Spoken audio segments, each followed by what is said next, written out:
Bonjour, c'est Alice avec mes diverses previews des scènes, donc sur tous les jeux qui sortent, j'en regarde plein qui m'intéressent. Je les regarde les règles usuellement, mais aujourd'hui ça va être un truc un petit peu différent parce que je vous parlais de Path of Civilization où j'ai eu la chance de pouvoir essayer le proto. Donc là j'ai des photos qui ont été prises par mes soins sur le matos qui est pas du tout définitif.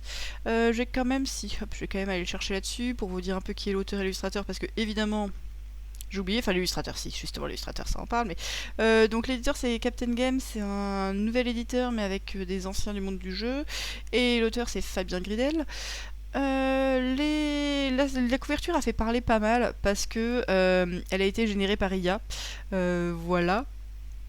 Donc y en a à qui ça va pas du tout, il y en a qui s'en fichent, il y en a qui trouvent ça génial. Moi je suis plutôt de ceux qui s'en fichent un peu. Pour moi la couverture d'une boîte c'est pas essentiel. Après je sais que voilà, les gens pour qui c'est super important. Moi je suis plus mécanique, tout ça c'est voilà, c'est moi ce qui me touche.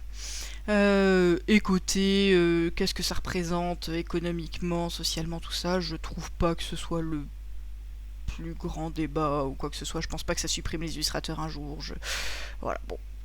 Bref, sur ce, le jeu. Là, on voit, c'est pas du tout le matos final, hein, évidemment. Ce ne sera pas des bouts de papier ici sur le matos final.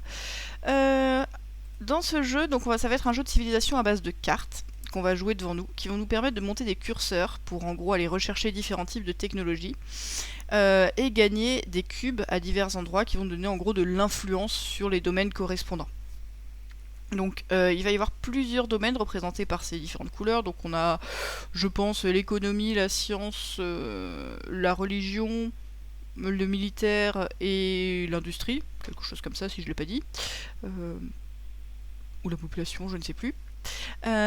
Qui vont nous permettre d'interagir avec le jeu de diverses manières, et à la fin de chaque âge, ou quasiment, pas au tout début, on va résoudre un événement. On alterne événement militaire et événement civil.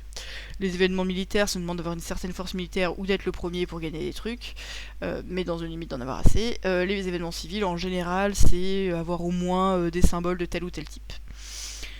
Donc le jeu, comment il va se passer, ça va être un principe en fait de hand management qui va vraiment se jouer où on va récupérer, on va avoir 5 cartes, on va en jouer 4 et en jeter une, on va en avoir 6, en jouer 5 et en jeter une, on en a 5, on en joue 4. Et à chaque tour on va en gros récupérer une carte. Je vais rentrer un peu plus en détail dans les règles, hop, est-ce que c'est marqué par là? Ouais, là on a le tour de jeu qui est rappelé en bas des plateaux, pareil, c'est pas absolument définitif. Déjà, chacun commence avec une civilisation, donc c'est un petit peu asymétrique, on a des pouvoirs qui sont un peu différents au départ, des avantages différents au départ, et comme c'est vraiment un jeu de chaînage, ça va un peu se propager sur le reste de la partie. Et il y a peut-être un petit pouvoir, en tout cas il y a un ordre de priorité sur les résolutions, parce que tout se joue en simultané. Oui, ça j'ai peut-être pas dit, c'est de la sélection simultanée. Je pense que j'en parle pas vraiment beaucoup dans l'ordre, mais c'est pas très grave. Le jeu, comment il va se dérouler? Il va se dérouler en plusieurs phases. On va avoir une phase de sélection simultanée, donc parmi nos 5 cartes, on va en choisir 4, et on va en écarter une. À la fin du tour, on en récupérera une, donc comme ça, il y a vraiment un principe de hand management.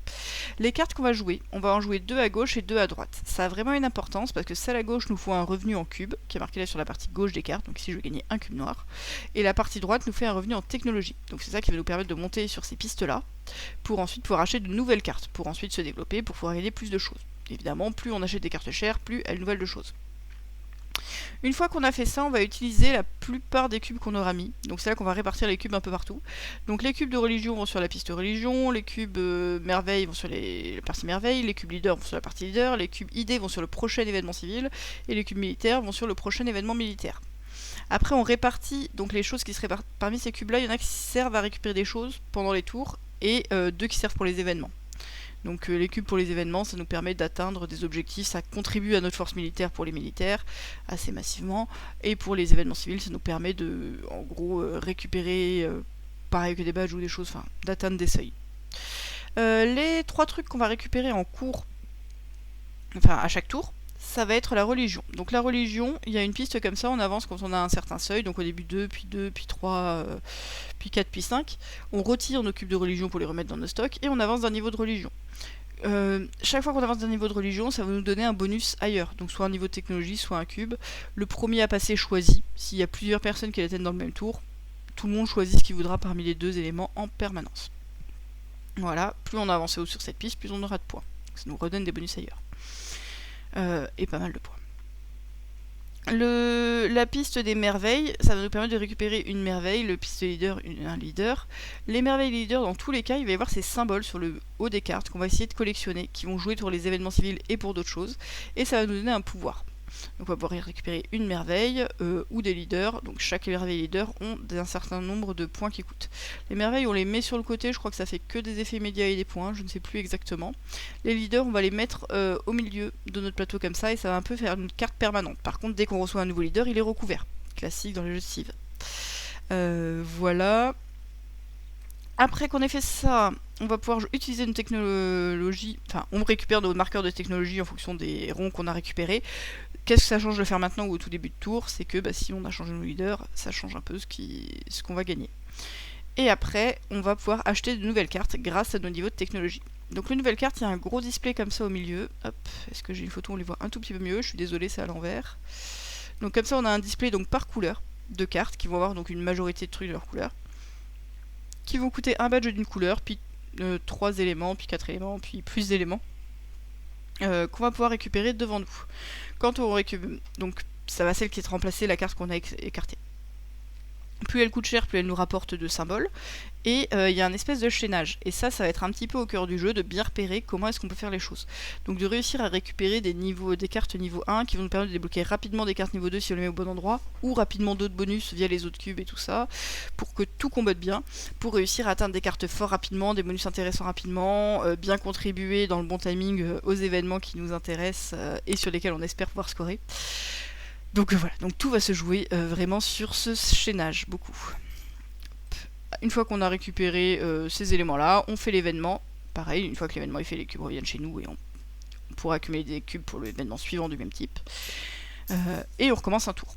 Ça va assez vite, ça dure 1 heure, 1 heure et demie. C'est un jeu, disons, de la catégorie Seven Wonders, même si on n'est pas en train de construire des trucs, même si on n'est pas sur du draft, voilà.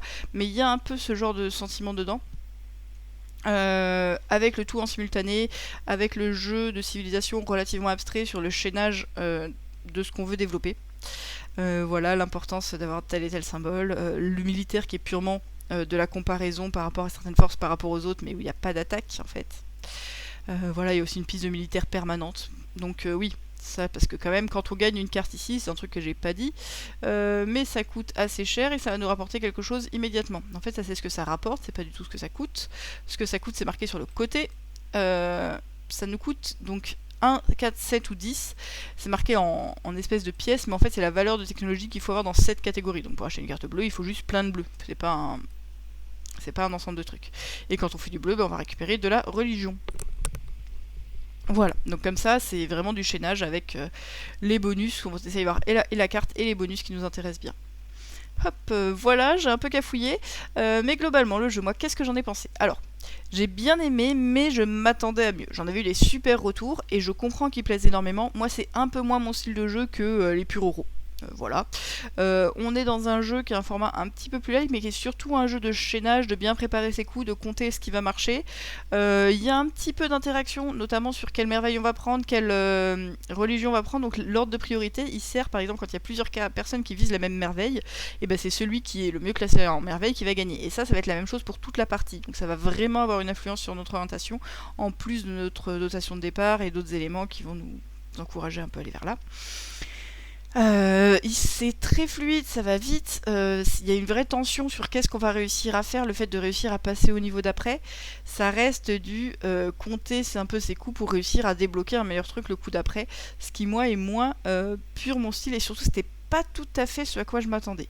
Côté thématique civilisation, pour moi c'est un petit peu abstrait, notamment le truc que je vois pas et qui me manque peut-être un tout petit peu, c'est le côté développement. Je fais des technologies, je fais plein de choses, j'ai plein de bonus, voilà, ça c'est assez plaisant, mais le côté je prends telle orientation, mon peuple va être un peuple conquérant, va être un peuple savant, va être un truc, je le sens pas vraiment.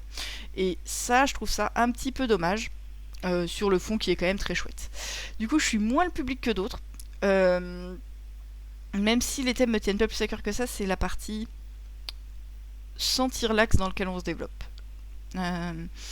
Voilà, mais il y a clairement des chouettes trucs. J'ai clairement envie d'y rejouer, en fait. Là, je me rends compte que j'ai dit des bêtises en l'expliquant parce que je l'ai pas fait au frais, j'ai pas relu, mais Ouais, il y a un truc qui est très très plaisant, qui donne envie de rejouer. Je sais que ça plaira énormément à des potes à moi.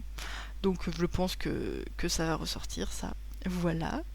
Des bisous, et puis à bientôt pour un nouveau jeu.